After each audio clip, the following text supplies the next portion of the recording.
Bikes. This is going faster than I thought it would. You'll be out of here in no time. So biking, you have a challenge. You know, it's pretty easy to bike around here, but not get down. It's pretty easy to bike around here, not get down. We talked about Barton having bike lanes. There's a lot of streets that are just small enough, like Wood, and these were in State Street, not Road. You can just bike in them very safely.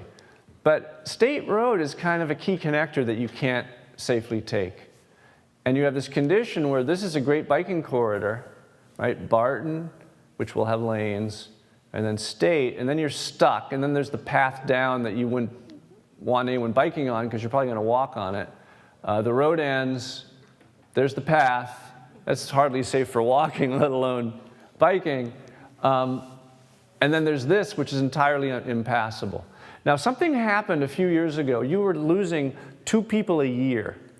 2 people a year were dying on this street, and MDOT changed it from 4 lanes to 2 lanes uphill, 1 lane down, and an entirely unused left turn lane. And no one has died since.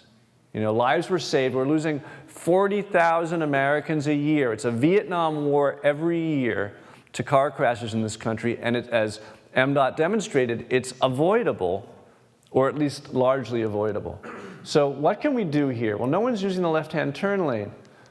Moreover, the real challenge is to get from Washington to River, because here's where the parallel parking kicks in on State. And if you want to mix with traffic, you can, but if you're intimidated, you can take Wood. And I think Wood should be marked as a bike way, even though there's no bike lanes. Meanwhile, Barton, as we described, will get bike lanes. State is a great bike corridor. So you cut over on Washington. We need bike lanes just from Washington to River. And then they need to be safe bike lanes. So we go from this with these super wide, this image is wrong, there's no sidewalk, I was wrong. There's no sidewalk. But you've got 13-foot and 12-foot lanes. You can make them 11 feet because it's still kind of a highway, 3-foot buffers, and ample bike lanes. So that would be a safe place to bike. Here's an alternative that's probably safer. You put up like a Jersey barrier and you have a 2-way bike lane on the east side of the street. But this is a less flexible solution. I'm not saying pick one or the other, but there's room. And I drew this wrong because this should probably be 2 uphill lanes still and a downhill lane and no turn lane, because you don't need a turn lane in that location. And as I was drawing it, this is my diagram. Any of you can go online to Street Mix. It requires no training and start building streets. It's an amazingly, I did all these streets last night between 8 and 10 p.m. So it's an amazingly facile program. But notice what it told me when I drew a 12-foot lane. This segment might be too wide. So they're on my side. But this is probably the section that the cross-section I recommend. So now this is the biking diagram, and we talked about Barton Street, should have bike lanes. So this is my first stab. I call this Cycle Network First Thoughts. This is my first stab at the whole kit and caboodle. And what it says is that State Street is so the dash line basically means you mark it with sharrows in the street as a bike route, and the line means you actually stripe bike lanes. So you have State as a route, you have Wood as a route, you have this small, so this is wrong. There's a wall here and like a huge drop, I think. So this is wrong.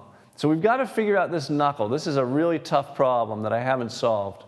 But you've got this tremendous and growing Riverside Bikeway, and then you have this opportunity, which is where Wood comes down the hill, and it does come down the hill, and there's a possibility, it's an investment, to have a pedestrian and cycle bridge across the river. Not my idea, a really good idea.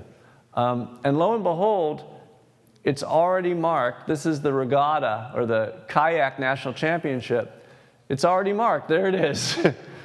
It's a finish line.